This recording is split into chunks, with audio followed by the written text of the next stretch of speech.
আল্লাহ পাক তখন জিজ্ঞেস করেছিল, নূহ, এটা কি তোমার ওই দোয়া যেটা আমি কবুল করার গ্যারান্টি দিয়েছি?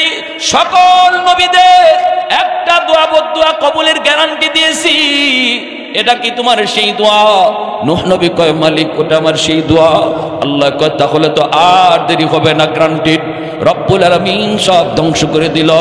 শুধুমাত্র একটু বোঝানোর জন্য বলছিল, রে নূহ, আমার বান্দাদেরকে আমি আল্লাহ নিজের হাতে বানাইছি, নিজের হাতে বানাইছি।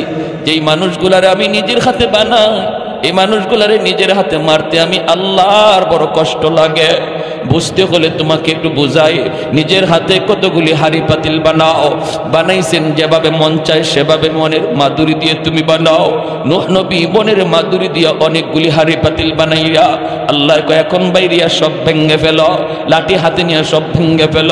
নূহ নবী কয়, মালিক, বানাইলাম মনের এত মাধুরী দিয়া, এখন আবার ভাঙতে বলো, কষ্ট লাগে। আল্লাহ কয়, নূহ, মাটির কিছু জিনিস বানাইছো, জীবনও দেও নাই, রূহ দেও নাই, প্রাণও দেও নাই, মুখ দিয়া কথা বলতে পারে না, হাত দিয়া নড়তে পারে না, তোমাকে মালিক কইয়া ডাকও দিতে পারে না। কিন্তু যেই মানুষগুলির আমি আল্লাহ মাটি দিয়া বানানোর পর তাদের রূহ ঢুকাইলাম, হাত দিলাম, পা দিলাম, চোখ দিলাম, জবান দিলাম, আমি আল্লাহ কইয়া যেই জবান দিয়া ডাক দে, যে কপালটা দিয়ে আমাকে সেজদা দেওয়ার জন্য কপাল বানাইলাম, ওই মানুষগুলিরে আমি ভাঙতে বুঝি আমি আল্লাহর কষ্ট লাগে না? আমার বুঝি কষ্ট লাগে না? নূহ আলাইহিস সালাম তিনি তো চলে গেলেন। একজন বুড়া মহিলায় তখন ডাক দিয়া বলতেছিল, নবী গো, আমি অনেক বৃদ্ধা মানুষ, আমাকে আপনি ইয়াদ করে নিয়ে যাইন, আমি কিন্তু পারাপারি করে নৌকায় উঠতে পারবো না, আমি বড় দুর্বল।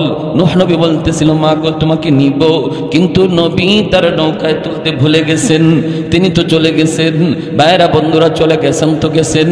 প্লাবন শেষ হওয়ার পর মনে হলো, হায় হায়, আমি তো বুড়িমার কথা ভুলে গেলাম, মা তো আমাকে বলছিল তাকে নিয়ে যাওয়ার জন্য। নূহ নবী দৌড়ায় তার কাছে আসলেন। ভাঙ্গাচোরা একটা ঘর, তাম দুনিয়া মহাপ্লাবনে একদম শেষ হয়ে গেল, কিছুই থাকলো না। কিন্তু নূহ নবী আসছেন, তাও মনের একটা টানে দেখি গিয়ে কিছু ধ্বংস অবশেষ পাওয়া যায় কিনা। যাই দেখি মা মহিলাটার কি অবস্থা। আল্লাহর নবী আয়েশা দেখেন ভাঙ্গাচোরা ঘর এখনো আগের মতোই দাঁড়ায় আছি। নবী অবাক হয়ে গেলেন, এত ভারী ভারী পাহাড়ের মতো উঁচা উঁচা বাড়ি, দালান কোঠা কিছুই নাই, কিছুই নাই। আর ওই ভাঙ্গাচোরা ঘর, এই ঘরটা এখনো আগের মতোই দাঁড়ায় আছে। নবী দরজার পাশে এসে ডাক দিলেন, মা। মহিলা ঘর ঝাড়ু দিতেছে আর আল্লাহর নাম জপতেছে, জিকির করে আর ঘর ঝাড়ু দেয়। নবী যেই মাত্র বাহির থেকে ডাক দিলেন, মা। মহিলা ভিতর থেকে কয়, নবী গো, তুফান কি শুরু হয়ে গেছে নাকি? আল্লাহর নবী সেজদায় পড়ে কান্দে আর কয়, মালিক, তোমার কুদরত বুঝা বড়দার, তাম দুনিয়া শেষ হয়ে গেল, অথচ তোমার বান্দি খবরই জানে না।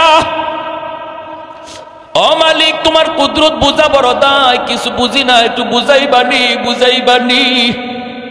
আল্লাহ পাক রব্বুল আলামিন কয়, নূহ রে, আমার বান্দি তোরে বলছিল নিয়ে যাওয়ার জন্য, তুমি ভুইলা গেছো। তোমরা তোমাদের উম্মত বলতে পারো, কিন্তু আমি আল্লাহ বান্দা বান্দি ভুলতে পারি না। তোমরা নবী হইয়া উম্মত ভুললেও আমি আল্লাহ হইয়া বান্দা বান্দি ভুলতে পারি না। তোমারে বলছো না নেওয়ার জন্য, তুমি ভুলে গেছো, কিন্তু আমি আল্লাহ তারে ভুলি না। এজন্য আমার ভাই মনে রাখবে, মায়ার নবী, দয়ার নবী বলতেছেন, উম্মতের দল, জাননি হাসরের মাঠে আমি শুধু কেন সুপারিশ করব? সব নবী তার ওই দোয়াটা আল্লাহর কাছ থেকে চায়া নিয়ে গেছে। সবাইকে আল্লাহ পাক এই দোয়াটা দুনিয়াতে কবুল করে আনিছে। কিন্তু ওয়া ইন্নিখতাবাতু দাওয়াতি শাফাআতান লিউম্মতি, কিন্তু আমি জীবনে কত মুসিবতের মধ্যে পড়ছি, কত বিপদের মধ্যে পড়ছি, এরপরও কোনোদিন এই দোয়াটা আমি আল্লাহর কাছে চাই নাই। এই দোয়া কখনো করি নাই। তায়েফের ময়দানে আমি নবীর উপর দিয়ে এত নির্যাতন, এত নিপীড়ন, পাগল পাগল কয়া কয়া এই যুবকগুলি, উশৃঙ্খল যুবকগুলি আমার পিঠে পাথর মারল। যেখানে পাথর মারছে সেখানে রক্ত ফিনকি দিয়ে বের হয়েছে। আল্লাহর নবী, রহমতের নবী, মায়ার নবী আম্মাদান আয়েশা সিদ্দিকা রাদিয়াল্লাহু তাআলা আনহা বলেন, নবীর দেহের ভিতরে এমন কোন পশমের গুঁড়া আমি পাই নাই যেই জায়গাটাতে এখনো পাথরের দাগ নাই। আমি বলছিলাম, নবী গো, আপনার কি কোনো শীতলা রোগ হয়েছিল নাকি? নবী কই, না গো আয়েশা, এটা রোগ না, এই চিহ্নগুলি তায়েফের জমিনে পাথরের আঘাত। এরপরও নবী কই, আমি আল্লাহর কাছে এই দোয়া করি নাই, ও মালিক, যেটা কবুল করার গ্যারান্টি দিছো এটা দিয়ে ওদেরকে ধরো, এমন বলি নাই। বরং দুইজন ফেরেশতা ঈসা পাহাড় চাপা দিয়ে মারতে চাইলো। এরপর নবী কয়, আল্লাহুম্মা হদি কওমি ফাইন্নাহুম লা ইয়ালামুন, আল্লাহ আমার কওম বুঝে না, আমারে চিনে না, আমারে চিনে না, ওদের পরবর্তী জেনারেশন বাচ্চা কাচ্চা আমারে চিনব। আল্লাহ তুমি যদি শেষ করে দেও তাহলে আমার কথা শুনবো কেডা? আমি কাদের মাঝে দাওয়াতের কাজ করবো, কাদেরকে তোমার কথা শুনাইমু? না মালিক, তুমি এদের উপরে রাগ কইরো না, গুসা কইরো না, ওরা আমাকে চিনে না, কিন্তু ওদের সন্তানগুলি আমি নবীকে চিনব। মায়ার নবী, দয়ার নবী কয়, আবু জাহেল আমার মাথা থেকে রক্ত ঝরাইছে, 2 বছর 2.5 বছর জেলখানায় বন্দী, পরিবারের সমস্ত সদস্য নিয়া শিয়াবে আবি তালিবের ভিতরে আমার নবী বন্দী। 1 বছর নয়, 2 বছর 2.5 বছর। বাচ্চা কাচ্চাগুলি খানার অভাবে কি খাইবো সারাদিন সারা রাত, নবী বলেন কান্না করছে। আল্লাহর নবীর চাচা আবু তালিব তিনি ঈমান আনেন নাই, কিন্তু ওই শিয়াবে আবি তালিবের কারাগারে আবু তালিব বন্দী। মক্কার মানুষগুলি নবীকে যারা যারা সাপোর্ট করছে নবীর বংশের, ওদের সবাইকে এক করে করে ফেলছে। বাহির থেকে খানা দানা বন্ধ, পানি আসা বন্ধ, কথা বলা বন্ধ। কই যারা বন্দী অবস্থায়, এরা কারা? বন্দী অবস্থায় মুসলমানও আছে, অমুসলমানও আছে। কারণ যারা অমুসলমান এরা নবীর গায়ে কাউকে হাত তুলতে দেয় না। যেমন নবীর চাচা আবু তালিব ঈমান আনে নাই, কিন্তু বলছে মক্কার কাফির, শুন, আমি চাচা আবু তালিব থাকতে বাতিজার গায়ে টাচ করতে পারবা না। এজন্য আবু তালিবের সাথে তার বংশের, তার গোষ্ঠীর যেই মানুষগুলা ঈমান আনে নাই কিন্তু নবীকে সাপোর্ট দিছে, নবীর গায়ে হাত তুলতে দেয় নাই, ওই সবগুলি মানুষে একসাথে ওরা বন্দী করে ফেলছে। 2.5 বছর নবী বন্দীখানায়। পরিবারের বাচ্চাগুলি কান্নার রোল, বাচ্চাগুলির কান্নার আওয়াজে আকাশ বাতাস বাড়ি হয়ে আসছে। মায়ার নবী বলেন, মহিলারা বুকের দুধ খাওয়াবে বাচ্চাকে, খানার অভাবে, পানির অভাবে বুকের দুধ শুকায় গেছে। গাছের পাতা খায়া খায় আমি নবী চলছি। তখনও আমি আল্লাহর কাছে ওই দোয়া করি না, আল্লাহ একটা দোয়া কবুলের গ্যারান্টি তুমি দিছো, বিপদ থেকে উদ্ধার করো। এত বড় মুসিবত আমি নবীর উপর দিয়া গেছে, তবু আমি শেষ অস্ত্রটা সারি নাই, এটা রাখছি।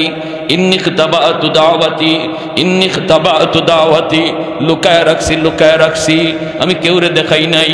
এই শেষ অস্ত্রটা আমি কাউরে দেখাই নাই, সবচেয়ে পাওয়ারফুল অস্ত্রটা আমি কাউরে দেখাই নাই।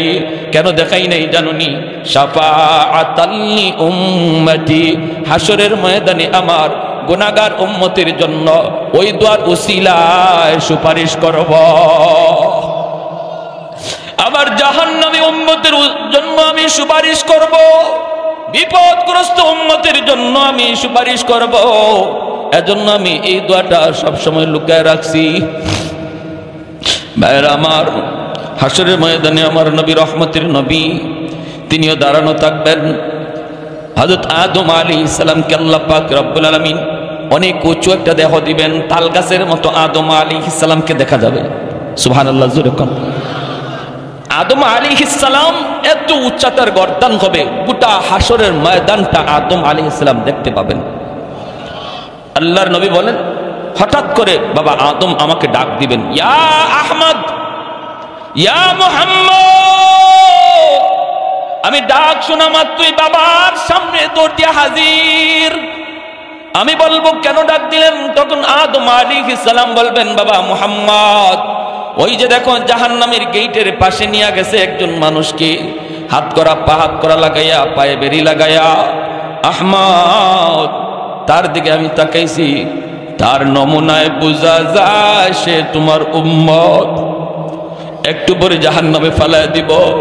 যাও, আমি বলতেছি তুমি তাড়াতাড়ি দৌড়ে যাও, তারে যায় বাঁচাও। আল্লাহর নবী, রহমতের নবী বললেন, বাবা কেমনে বুঝলেন? তিনি বললেন, গুররাম মিনাল আস গুররাম মুহাজ্জালিনা মিন আসারিল ওযু। আমি দেখতেছি তার ওযুর অঙ্গগুলি চমকাইতেছে। আমি দেখতেছি তার অঙ্গগুলি চমকাইতেছে। হাসরের ময়দানে এই উম্মতের ওযুর অঙ্গগুলি শুধু চমকাবে, আর কোন নবীর উম্মতের অঙ্গ চমকাবে না। এজন্যই চমকানো দেখলেই মানুষ বুঝে ফেলবে ইনি আখিরি নবীর উম্মত। আদম আলাইহিস সালাম বলবে যাও যাও। আল্লাহর নবী বলেন, আমি সাথে সাথে কোমরের মধ্যে আমার গামছা দিয়ে একটা বাঁধ দিব জোরে দৌড় দেওয়ার জন্য। নবী বলেন, আমি দৌড় দেওয়ার জন্য প্রস্তুতি নেব। এমন জোরে একটা দৌড় দিব ফেরেশতাদের সাথে আমি পারতেছি না, ওরা তো নিয়ে যাইতেছে। পিছন থেকে ডাকতেছি আর দৌড়াইতেছি, ফেরেশতারা থাম থাম থাম, আমার একটু দেখায় নাও। আমি দৌড়তেছি, দৌড় দিতে যাই, আমি মাঝে মাঝে পইরা যাই, সেখান থেকে আবার উঠে আবার দৌড় দিই। ফেরেশতারা আমার কথায় তারা কান দেয় না। একজনে আল্লাহর নির্দেশ, তারে তাড়াতাড়ি জাহান্নামে লয়ে যাইতাম, আল্লাহর কথার অমান্য করতে পারবো না। মায়ার নবী আবার পিছনে দৌড়াইতেছেন আর ডাকতেছেন, ফেরেশতারা ডাক শুনে না। এক পর্যায়ে আল্লাহর নবী নিরাশ হয়ে গেছেন, নবী বসে গেছেন, আর বুঝি বাঁচাইতে পারলাম না। আসমানের দিকে হাতটা উঠাই আল্লাহর নবী চোখের পানি জড়ায়, আল্লাহ তুমি না বলছিল হাসরের ময়দানে আমারে কান্দাইবা না, আমি যা চাইমু তুমি তা দিবা। আল্লাহ তোমার ফেরেশতারা আমার ডাক শুনে না, তোমার ফেরেশতারা আমার কথা শুনে না গো মালিক। আমি এত ডাকতেছি, ওরা আমার ডাক শুনে না। আল্লাহ পাক ফেরেশতাদেরকে বলবে, ইয়া মালাইকা। আল্লাহ তখন ডাক দিবে, ফেরেশতারা থাম, পিছনে আমার বন্ধু দৌড়াইতেছে, একটু পিছনে তাকা, পিছনে হাবিবুল্লাহ, আমি আল্লাহর বন্ধু। সাথে সাথে ফেরেশতারা থেমে যাবে। আল্লাহর নবী, রহমতের নবী কাছে যাবেন, যায় বলবেন কি হয়েছে তার? নেকির পাল্লা হালকা, গুনার পাল্লা ভারী। আল্লাহর নবী বলবেন, আবার আমার সামনে একটু দাড়ি পাল্লা ওজন দাও। ফেরেশতারা আবার যখন দাড়ি পাল্লা ওজন দিবে, নেকির পাল্লাটাতে মায়ার নবী তার কালেমার কাগজ নবী নিজের হাতে দিয়ে দিবে। এই কাগজের টুকরাটা রাখা মাত্রই নেকির পাল্লা ভারী হয়ে যাবে। कौनैन मुख्तार खुदा तुमको बनाया,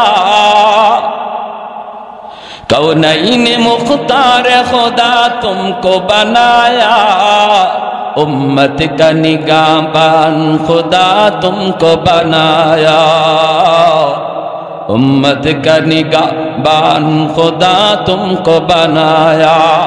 मौला मेरा आका मेरा रहमत की नबी है, तजदार मदीना के तो माहे अरबी है, तजदार मदीना के तो माहे अरबी है। अशजार ने देते हैं नबूवत के शहादत, तशकीक कमर में है तो अंगुल की इशारात, तशकीक कमर में है तो अंगुल की इशारात। एक तो जोरे सुरे बोलें अल्लाहु अकबर, और एक तो जोरे अल्लाहु अकबर। ए যুবক, ওই নবীরে বুঝে এখনো তুমি চিনলা না। এই নবীর তরিকা সাইরা, নবীর নমুনা সাইরা তুমি কার নমুনায় চলতেছো, কার নমুনায় নিজেরে বানাইতেছো, একটু বুঝে তুমি ভাবলা না, একটু বুঝে চিন্তা করলা না। তোমার নবীরে শুধু মানুষে চিনছে তা না, হায়ওয়ানাত চিনছে। যখন সুবহান, আমার নবী রহমতের নবী মাত্র দুনিয়া আসছেন, মক্কার পাশের এলাকা থেকে মহিলারা মক্কার উদ্দেশ্যে রওনা দিল, বাচ্চা পয়সার বিনিময়ে নিয়ে যাবে। তখনকার সময়ে সিস্টেম ছিল। অসুবিধা হইতেছে আপনাদের? মনোযোগ আছে কার কার? একটু হাত তুলে আল্লাহকে দেখান। আল্লাহ তুমি প্রতিটা হাতকে কবুল করো, জোরে বলি আমিন। যুবক মনোযোগ দিয়ে শোনো, নবীর কাহিনী শোনাও, নবীর ঘটনাটা শোনাও, দিলের ভিতরে একটু মহব্বত বসাও। হইছে তো আর কত, অনেক হইছে তো, এখনো সময়। চোখের সামনে দেখতেছো বয়স, তোমার বয়সের যুবক কবরে শুয়ে গেছে, লেখাপড়ার সাথে শুয়ে রয়েছে, খেলার সাথে কবরে শুয়ে রয়েছে, নিজের বন্ধুরে নিজেই কবরে রাখছো। অতএব এখনো সময়, এখনই সময়, আর অবহেলা করো না, অবহেলা আর করো না। কারণ তুমি ভাবতেছো বৃদ্ধ বয়সে আমি ঠিক আছে গুনাহ ছাড়বো, বৃদ্ধ বয়সে নামাজ ধরবো। কত যুবক আর জীবনে বৃদ্ধ বয়স পায় নাই, কবরে চলে গেছে। অতএব না, এই অবহালতে, যে হালতে আমরা এখন আছি, এই হালতে যদি মরণ হয়, উপায় নাই, উপায় নাই, বাঁচবার কোনো উপায় নাই। আমার নবী, রহমতের নবী, দুনিয়া মাত্র আসছেন। ওই অবস্থায় মক্কার পাশের এলাকা থেকে মহিলারা উট নিয়ে রওনা দিছে। নবীজির দুধমা হালিমা সাদিয়া রাদিয়াল্লাহু তাআলা আনহা, তিনিও বান্ধবীদের সাথে স্বামীরে লইয়া রওনা দিছেন। কিন্তু তার উটটা ছিল বড় দুর্বল, তাদের সাথে তাল মিলায় চলতে পারেন না। বান্ধবীরা কয়, হালিমা তোমার উট মরা ধরা, হাঁটে না, নড়ে না, চড়ে না, তোমার উট লইয়া তুমি আও, আর আমরা আগে গেলাম, তোমার সাথে লইয়া যাওয়া সম্ভব না। বান্ধবীর আগেই চলে গেল মক্কায়।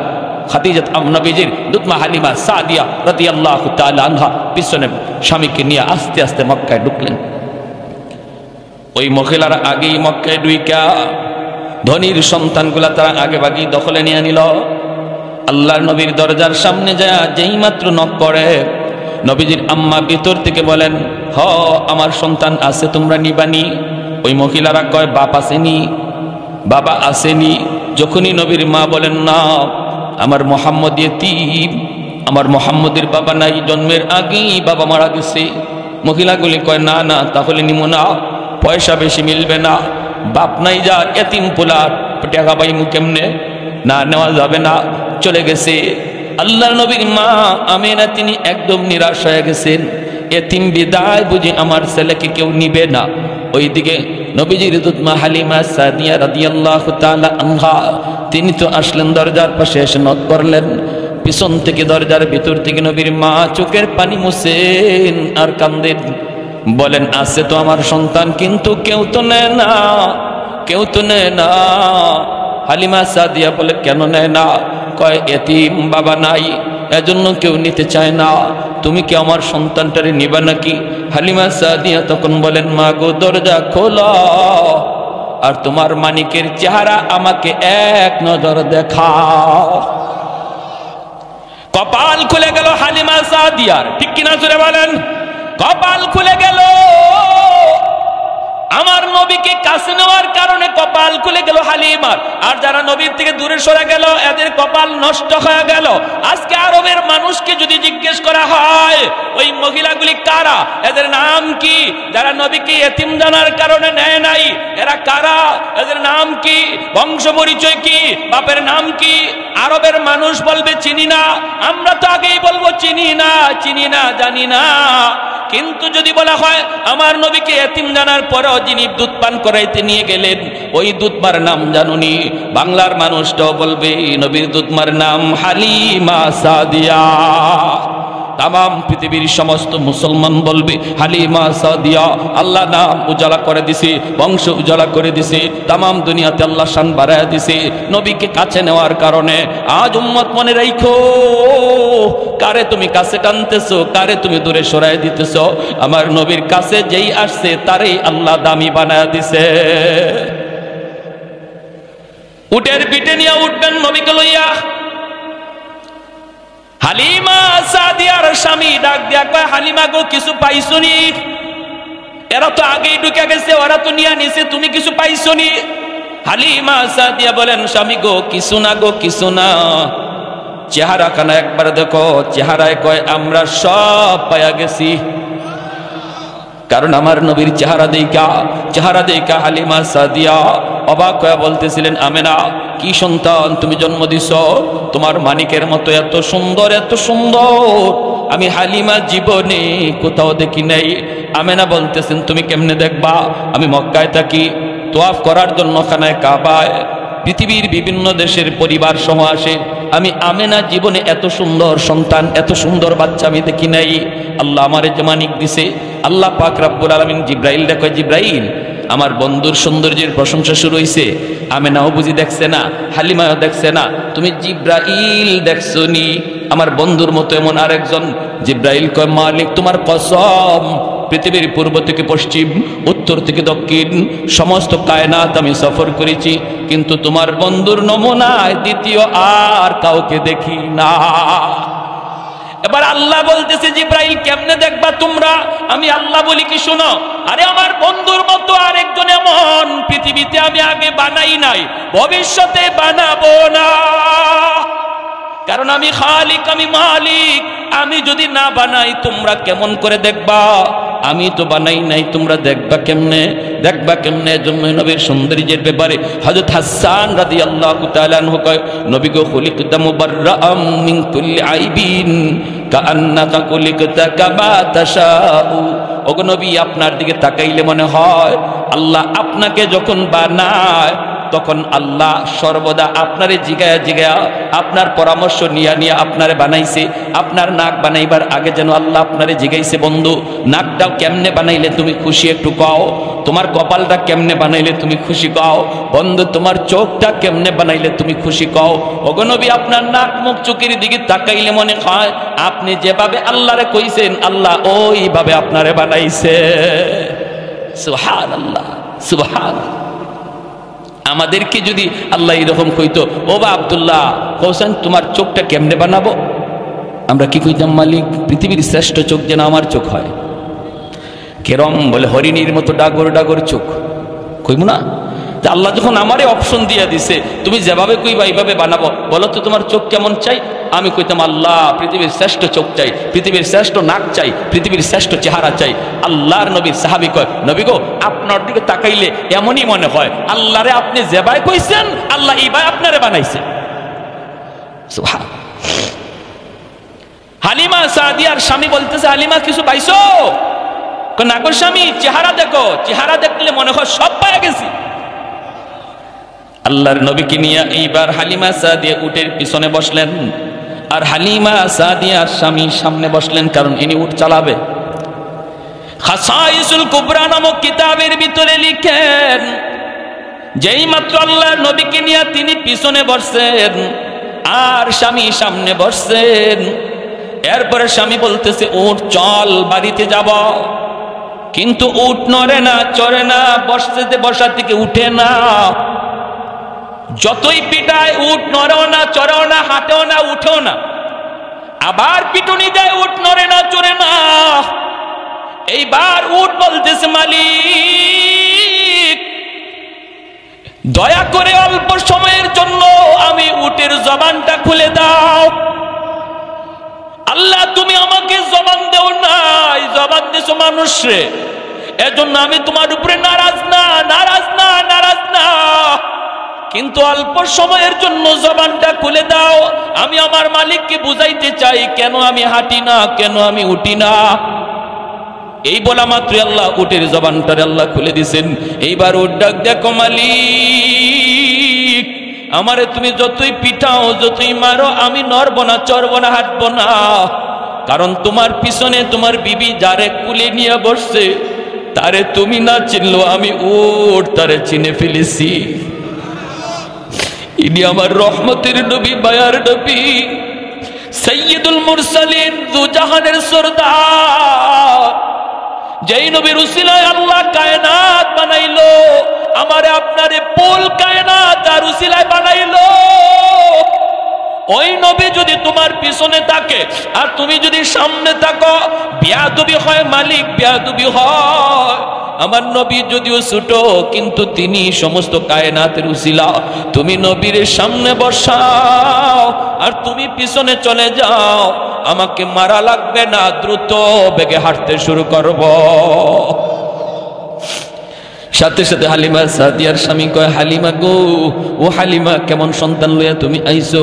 হায় আমরা তো তার চিনলাম না, কিন্তু চিনছে তো উট। হ্যাঁ সে তো জানতেন কোন সন্তান নয়। ও হালিমা তুমি তাড়াতাড়ি সামনে বসো।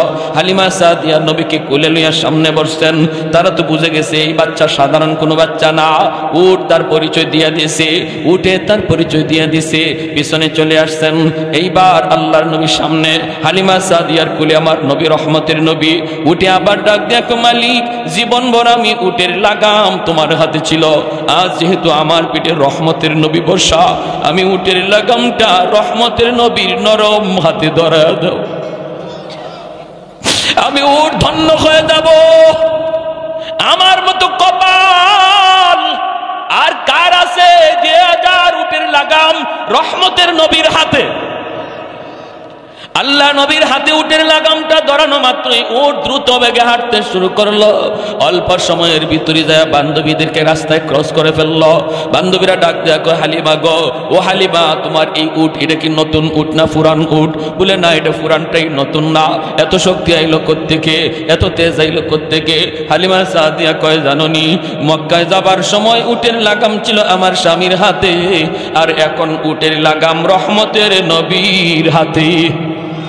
এজন্য শক্তি বরকত আল্লাহ বাড়ায় দিছি, গায়ের মধ্যে আল্লাহ শক্তি বাড়ায় দিছি। এর যুবক, এখনো বুঝি তুমি তোমার নবীর চিনলা না? কার জন্য এত আশিক হইছ? কার জন্য তুমি এত আশিক হইছ? যে নবী তোমার জন্য এত আশিক ছিল, নিজে কষ্ট করছে, এরপর আল্লাহর কাছে নিজের জন্য চায় নাই, তোমার আমার জন্য নিজের স্পেশাল চাওয়াটা আল্লাহর নবী হাসরের মাঠে রাইখা দিছে। যেরকম সুবহানাল্লাহ। রওজা শরীফে এখনো শুয়া শুয়া কয়, ইয়া উম্মতি ইয়া উম্মতি ইয়া উম্মতি। নবীর কানে যখন এই খবর পৌঁছানো হয়, ওগো নবী, আপনার উম্মতের যুবকগুলি আজকে খেলা নিয়ামত, রাতকে রাত তারা অমুক দল তমুক দল পাগল, তাদের চেহারা দেখলে আপনার উম্মত বোঝা যায় না, বোঝা যায় না, চিনা যায় না। তখন কি নবী রওজায় শুয়ে শুয়ে তিনি খুশি হন নাকি কষ্ট পান? কষ্ট পান। নবী তখন কান্দে, নবী তখন কান্দে। না রে উম্মত, না, সামনের দিনগুলা কিন্তু ভয়ঙ্কর দিন আসতেছে, বিপদ আসতেছে, বিপদ তড়িৎ গতিতে বিপদ আসতেছে। দুশ্মনগুলি অস্ত্র নিয়ে নিয়ে আমাদের দিকে ধাগাইতেছে, ধাওয়াইতেছে, জবাই করার জন্য, মারার জন্য। আর আমারে আপনারে ভুলায় রাখছে খেলাধুলার মধ্যে ফালাইয়া। তুমি ঘুমায় থাকো খেলার ভিতরে পইরা, আর আমি আইতাছি তোমারে জবাই করার জন্য। অতএব যুবক, এখনো সময়, নিজেরে জাগাও, ইমানটারে জাগাও, ঘুম ভাঙ্গো, ঘুম ভাঙ্গাও, এখনই সময় তোমার ঘুম ভাঙ্গাও, নইলে বিপদ থেকে বাঁচার কোনো উপায় আমাদের সামনে। 5 ওয়াক্ত নামাজ পড়া খুব কঠিন কাজ না, সহজ কাজ। আমার নবী জীবনে কোনো দিন জামাত তরক করেন নাই। মায়ার নবী লাঠিতে বর দিয়া না, শুধু 2 জন সাহাবীর কান্দে বর দিয়া পায়ের মধ্যে পা জমিনে লাগাইতে পারেন না। ওই অবস্থায় নবী সাহাবীর কান্দে বর দিয়া মসজিদে হাজির হয়েছে। আজকে আমি আপনি মসজিদের পাশে থেকে মসজিদে যাই না, হাসরের মাঠে নবীর সামনে মুখ দেখাইমু কেমনে? কেমনে মুখ দেখাইমু? নবী যদি কয়, এ আমার উম্মত, তোর শরীরটা সুস্থ ছিল, তোর তো আমার মতো এমন কোনো অসুস্থতাও ছিল না, পা জমিনে লাগাইতে পারো এমনও না, পারো না এমনও না। আমি নবী জমিনে পা লাগাইতে পারি না, এরপরও আমি মালিকের কদমে মসজিদে গিয়া সেজদা দেওয়া ভুলি নাই। তোমারে কিসে পাইছিল? কি তোমার অভাব ছিল? কি তোমার অভাব ছিল? তখন মুখ দেখাইবার কোনো উপায় নাই।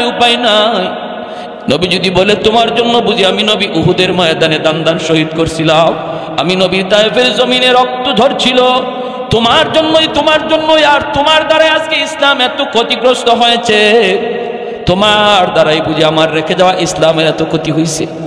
জবাব দেওয়ার মতো উপায় নাই। যে মানুষগুলি হাসরের মাঠে আল্লাহকে দেখার পর আল্লাহর কদমে সেজদা দিব, এরা দুনিয়াতেও আল্লাহরে সেজদা দিছে। যেরকম না সুবহানাল্লাহ। আল্লাহ হাসরের মাঠে তার কুদরতি কদম মোবারক আল্লাহ পাক হাসরের মাঠে প্রকাশ করবেন। আর প্রকাশ করার পর আল্লাহ পাক এই পা দেখকেই হাসরবাসী মানুষ, ইমানদার মুমিন যারা, এরা আল্লাহর দেখকেই সেজদায় পড়ে যাইব। কিন্তু কিছু মানুষ এরা সেজদা করতে চাইব দেখা দেখি, কিন্তু পারবে না, পিছন দিক দিয়ে উপর হয়ে পড়ে যাবে, আবার চেষ্টা করবে, আবার পিছন দিকে পড়ে যাবে, আবার চেষ্টা করে পড়ে যাবে। আল্লাহ এবার বলবে, বান্দারে কি হয়েছে তোর? তখন কইব, মালিক আমি তো তোমার সেজদা দিতে চাই, পারি না। কেন পারো না? আল্লাহ আমার পিঠ বাঁকা হয় না, মেরুদণ্ডের হাড় লোহার মতো শক্ত হয়ে গেছে। আল্লাহ পাক রব্বুল আলামিন কইব, বান্দারে দুনিয়াতে যদি আমি আল্লাহর পায়ের সামনে, আমি আল্লাহর কুদরতি কদমে তোর পিঠটা বাঁকা করতি, আজ হাসরের মাঠেও তোর পিঠ বাঁকা হইতো। তোমার কি কষ্ট লাগে? কয় মালিক কষ্ট লাগে, চোখের পানি ঝরতে ঝরতে রক্ত বের হবে, রক্ত। ও মালিক কষ্ট লাগে, কষ্ট লাগে, আমার বন্ধু তোমারে সেজদা দেয় আমি পারি না, পাশের বাড়ির প্রতিবেশী তোমারে সেজদা দেয় আমি পারি না। আল্লাহ পাক রব্বুল আলামিন তখন বলবো, বান্দা তোর আজকে কষ্ট লাগে, দুনিয়া তো আমি তোর আচরণ দেখে আমার কষ্ট লাগছিল, চোখের সামনেই তোর সামনেই মানুষগুলো মসজিদে ঢুকছে, আর তুই মসজিদের পার দিয়ে চলে যাইতি, তোর দিকে তাকাইলো আমি আল্লাহর কুদরতি কলিজা, বড় কষ্ট লাগছে, কারণ আমি তোরে নিজের হাতে বানাইছিলাম রে বান্দা, সমস্ত সব কিছু আমি বানাইছি আল্লাহ, আমি আল্লাহ কুন ফায়াকুন বইলা, জমিন বানাইছি কুন ফায়াকুন বইলা, আসমান বানাইছি কুন ফায়াকুন বইলা, ফেরেশতা বানাইছি কুন ফায়াকুন বইলা, কিন্তু তোমাকে আমি কুন ফায়াকুন বইলা বানাই নাই। তোমাকে যখন বানাইছি খালাকতু বিয়াদাইয়া, আমি আল্লাহ নিজের হাতে তোমারে বানাইছি, কারণ তোমার এই চেহারার ভিতরে এত দামি কপাল, যেই কপাল দিয়া তুমি আমার কুদরতি কদমে সেজদা দিবা, এই কপালটার এত দাম, এত দাম, এটা ফেরেশতাদের হাতে বানাইলে হয় না, কুন ফায়াকুন বইলা বানাইলে হয় না। এজন্য আমি নিজের হাতে বানাইছিলাম, নিজের হাতে বানাইছিলাম। কিন্তু তুমি যখন মসজিদের পার দিয়ে চলে যাইতা, বন্ধুদের সাথে দোকানে বসা থাকতা, আজান হইছে তবুও তুমি মসজিদে আসতা না, তুমি দেখতা মানুষ নামাজে যায় কিন্তু তুমি যাইতা না। ওই দিন তোমার আচরণটা দেখেও আমি আল্লাহর কুদরতি কলিজায় বড় মায়া লাগছে, কারণ মায়ার জিনিস যখন কষ্ট দেয় তখন বেশি কষ্ট লাগে। মানুষকে তো আমি বড় মায়া করে বানাইছি, এজন্য আমারও সেদিন কষ্ট লাগছে। বান্দারে ওই দিন যদি তুই আমারে সেজদা দিতি, আজ এই মানুষগুলার সাথে আমাকে তুমিও সেজদা দিতে পারতা। তাহলে বলুন, হাসরের মাঠে চোখের পানির বদলে রক্ত ঝরবে, তারপরে কোনো লাভ আছে? কোনো লাভ নাই। এখন যদি বুঝি, এই কথাটা যদি বুঝি, তাহলে এখন লাভ। আর এখন না বুঝা হাসরের মাঠে চোখের পানি ফালাইতে ফালাইতে রক্ত বের হবে, এরপরও বিন্দু পরিমাণ লাভ নাই। আল্লাহ বলবেন, খুযুহু ফাকুল্লুহু সুম্মাল জাহিমা সাল্লুহু, ওরে 70 গজ জিঞ্জির দিয়া বাঁধো। জাহান্নামের ফেরেশতাকে আল্লাহ বলবেন 70 গজ জিঞ্জির দিয়া বাঁধো, তারপরে জাহান্নামে নিক্ষেপ করো, জাহান্নামে নিক্ষেপ করো। সেদিন আল্লাহ এতটাই নারাজ থাকবেন। প্যারে হাজিরিন, এজন্য এখনই তওবা করার সময়, আল্লাহ যা করছি ভুল করছি, মালিক আর ভুল করবো না, আর ভুল করবো না, এই কথা বলে আল্লাহর কাছে কান্দাকাটি করা, আর মসজিদে ঠিক মতো নামাজটা আদায় করা। আর যুবক, তোমার হাতে ধরে পায়ে ধরে বলি, তোমার হাতে ধরে পায়ে ধরে বলি, আমোদ ফুর্তি বিনোদন করবা, ইসলামে অনুমতি আছে, কিন্তু যেটা না জায়েজ, যেটা হারাম, এই বিনোদন করা যাবে না, এর ধারে কাছেও যাবে না। যেই বিনোদনে আল্লাহ নারাজ হয়, এর ধারে কাছেও যাওয়া যাবে না। আল্লাহকে আপন ভাবো, আল্লাহকে আপন ভাবো। হ্যাঁ, ভুলবশত যদি একটা ভুল হয়ে যায়, সাথে সাথে অনুতপ্ত হও, আল্লাহর কাছে লজ্জিত হও, আল্লাহ আমি একটা অন্যায় করে ফেলছি, আল্লাহ এটা আমার করা ঠিক ছিল না, আল্লাহ তুমি মাফ করো। তাহলে আল্লাহ খুশি হয়ে যাবে। তোমাকে মসজিদে পাওয়া যায় না কেন? তোমাকে মুরব্বীদের শ্রদ্ধা করতে দেখা যায় না কেন? তোমাকে বাপ মার সেবা করতে পাওয়া যায় না কেন? তুমি যদি এই কাজগুলো সহিভাবে আদায় করো আর আল্লাহকে মাইনা চলো, তখন তো আল্লাহ তোমার উপর রাজি হইয়া এই যৌবন কালের বয়সটাকে আল্লাহ ওলির খাতায় নাম লিখাই দেবে। কারণ এই জমিনে যত আল্লাহর ওলি হয়েছেন, সবাই যৌবনে আল্লাহর ওলি হয়েছেন, আর যৌবন কালটা হলো আল্লাহর ওলি হওয়ার বয়স। যৌবন কালটা আল্লাহর ওলি হওয়ার বয়স। কারণ বুড়া মানুষ, বৃদ্ধ মানুষ চাইলেই একটা গুনাহ করতে পারবে না, কারণ তার গায়ে শক্তি নাই। বৃদ্ধ মানুষ চাইলেই একটা অন্যায় কাজ করতে পারবে না, শক্তি নাই। একজন বৃদ্ধ মানুষ যদি বলে আমি ডাব গাছে ডাব চুরি করি না, আর একজন যুবক যদি বলে আমিও ডাব চুরি করি না, দুইজন সমান না বেশ কম আছে? বৃদ্ধ মানুষটারে যদি বলা হয় চাচা আপনি ডাব চুরি করেন না, এটা তো ভালো কথা, ডাব গাছে উঠতে পারেননি, খবর না ডাব গাছে তো উঠতেই পারি না। তো আপনি ডাব গাছে উঠতেই পারেন না, ডাব চুরি করেন না, ভালো কথা। যুবককে জিজ্ঞেস করলো তুমি যে ডাব চুরি করো না, ডাব গাছে উঠতে পারো? কয় না, শুধু উঠতে পারি না, ডাব গাছে বইসা ডাব খাইতেও পারি। ঠিক না? গাছে বইয়া ডাব খাইতেও পারি। তাহলে দুইজনের না করাটা এটা কি সমান না বেশ কম হইল? বেশ কম। এজন্যই নবী বলেছেন লা ওয়ারআ কাল কাফি, যার ক্ষমতা আছে গুনাহ করার, যার ক্ষমতা আছে অন্যায় করার, যার সুযোগ আছে রাতের অন্ধকারে চুরি করার, আরেকজনে হাঁস চুরি করার, একজনে ছাগল মুরগি চুরি করার, একজনে ডাব চুরি করার, জিনা করার, ব্যভিচার করার, গানের আসরে যাওয়ার, যাত্রার প্যান্ডেলে যাওয়ার, বন্ধুদের সাথে যার সুযোগ রয়েছে, এরপরেও যেই যুবক আল্লাহর ভয়ে যায় না, আল্লাহর ভয়ে যায় না, যৌবনকে কন্ট্রোল করে রাখে, না আমি পাগলামি করব না, যৌবন আল্লাহ আমারে পাগলামির জন্য দেয় নাই, বন্ধুদের সাথে যার যাত্রার আসরে যাওয়ার সুযোগ ছিল, এরপরও যায় না আল্লাহর ভয়ে, নবী বলেন লিখে রাখো সেই তোমাদের ভিতরে আল্লাহর ওলি হয়ে গেছে, সে আল্লাহর ওলি হয়ে গেছে। এজন্য যুবক, এই বয়সটা হলো ওলি হওয়ার বয়স, একটু নিজের কন্ট্রোল করো। যৌবন এটা ছুটবেই, একদিকে না একদিকে ছুটবেই, পাগলা ঘোড়ার মতো। এটার নিয়ন্ত্রণ তুমি করো, ড্রাইভ করো তুমি, যে না আমার এই চলন্ত গাড়িকে আমি রং সাইডে দৌড়াবো না, সঠিক লাইনে দৌড়াবো। দাওয়াত তাবলীগওয়ালাদের সাথে সময় দাও, উলামায়ে কেরামের সাথে সময় দাও, মাদ্রাসার ছাত্রদের সাথে সময় দাও। যে ছেলেটা নামাজ পড়ে না, নেশা করে, গাঞ্জা খায়, ইয়াবা খায়, আল্লাহর দোহাই ওর থেকে দূরে সরে যাও, ওর থেকে দূরে সরে যাও। তুমি ভালো করে সন্তান, খারাপ হয়ে যাবা। তোমার বাবা ভালো, তোমার মা ভালো, তোমার বংশ ভালো, কিন্তু সঙ্গ করে তুমি খারাপ হয়ে যাবা। তুমি সঙ্গ ছেড়ে দাও, ভালোদের সঙ্গ ধরো, নামাজি একটা মানুষের সাথে চলো, দেখবা আল্লাহ তোমাকে নামাজি হিসেবে কবুল করবে, আর যৌবনকালে তোমার নাম ওলির তালিকায় লেখা হয়ে যাবে। আল্লাহ আমাদের সবাইকে এই অল্প কথাগুলোর উপর আমল করার তৌফিক দান করুন। সবাই বলে আমিন।